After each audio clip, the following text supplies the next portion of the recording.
Hi, welcome to Fusion Beads. Today I'm going to show you how to make our metallic ridge bracelet.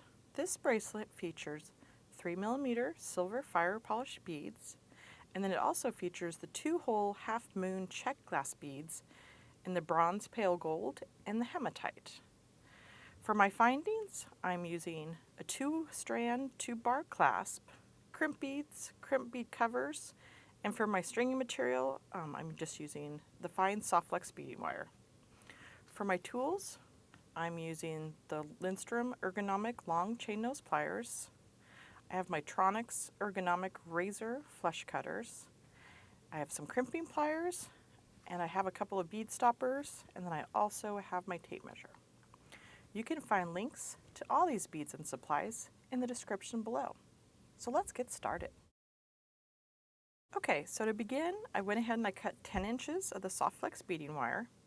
I'm going to pick up one crimp bead, and I'm going to go through the loop, one loop on the 2-bar clasp, go back through the crimp bead. You want to leave a little bit of room at your loop there so that it's not too snug so it can move around just a little bit. Taking your crimping pliers and using the back notch first, go ahead and crimp one time. Again, leaving a little bit of space. So crimp once, take it out of your pliers, turn it, and use the front part and crimp it one more time.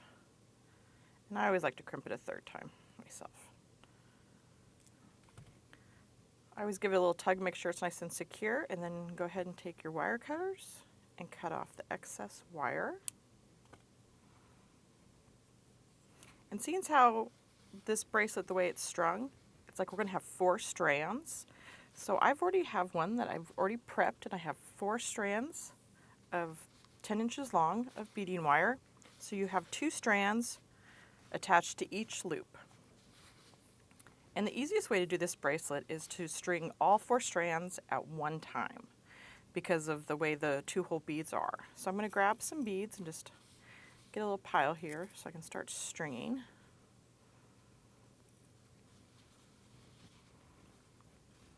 And just make sure you keep your strands separated there as you get going.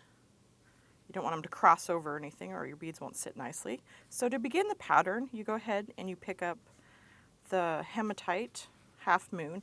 And before you string all your beads, you want to look at all of the holes and make sure none of them are plugged or anything, because it'll be frustrating if you can't. If one hole is open, the other hole isn't. So just kind of check through your beads real quick. And you want to make sure too, as you're stringing, that your little half moon is facing up and that it's consistent all the way through. So you just go ahead and you string your first strand, and then you take your second strand, which is on the same loop as the one you just did, and you string through that second hole, and you'll go ahead and you'll pull it all the way down. And then you'll just repeat that same thing on the other side with another hematite. Again, so once I've got my 3rd strand here, so I'm going to go through this first hole, and then take your 4th strand and go through the second hole of your second bead and slide it all the way down.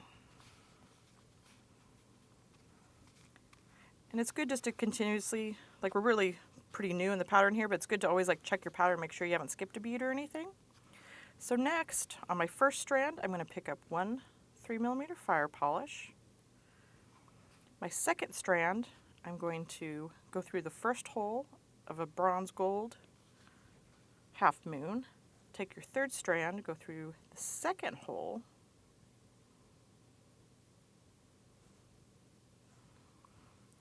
Go ahead and slide that all the way down. Then you take your 4th strand and you go ahead and you pick up another 3mm bead. And these 3mm fire polish are great because they have the exact same spacing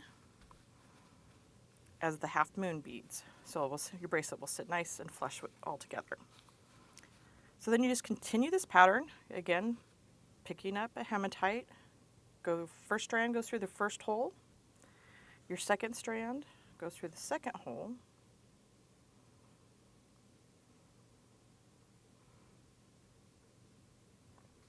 You slide it all the way down, pick up your 3rd strand, goes through another hematite, but it goes through the first hole, and then your fourth strand goes through the second hole. And now you can kind of see our pattern starting to come together here. And you just keep repeating this pattern for the length of your bracelet. I went ahead and I made mine about 7 3/4 inches worth of beadwork. And then the other 1/4 inch makes up for the tube bar, so it becomes about an 8-inch clasp. So you just continue this pattern, keep on going until you have the length of bracelet you want. So I'm going to go ahead and continue that, and then I'll be right back.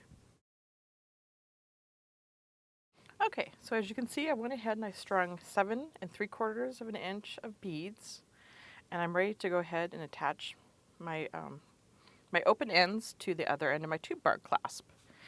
And what I always do to make sure that I have the correct orientation on my tube bar is I always keep it attached and then I attach my first strand, and then you can pull it apart and finish attaching the rest. Then that way you make sure that it doesn't get turned on you or anything. So I'm just going to go ahead and flip it over. I'm going to take one of the bead wires out of the bead stopper, just the first one, and I'm going to go ahead and pick up a crimp bead. And I'm going to go through the first loop on here, and I'm going to go back through the crimp bead.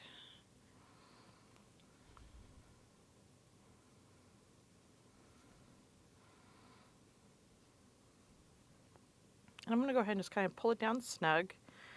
You want it to be fairly snug, but not too tight where your beadwork puckers up or anything. So you just want to give it a little bit of room there.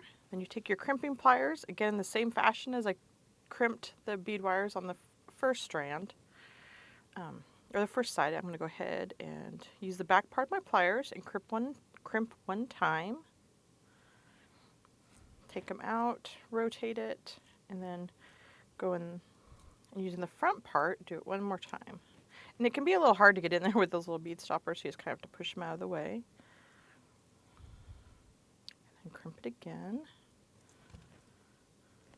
Pull it tight just to make sure it's secure. Go ahead and trim the excess beading wire as close to the crimp bead as possible. And then I'm going to take a crimp bead cover, and I'm going to go ahead and cover my crimp.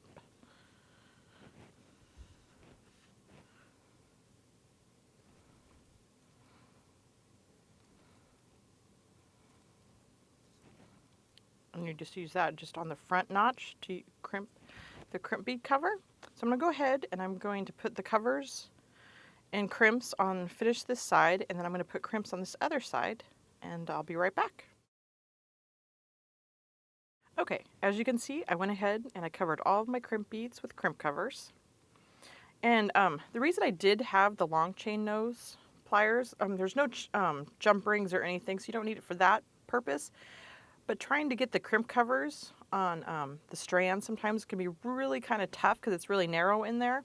So sometimes you can just set your cover on there and then gently use your your chain nose to gently close that if you can't get your crimping pliers in there. So that's just a little tip where sometimes it's hard to get in there.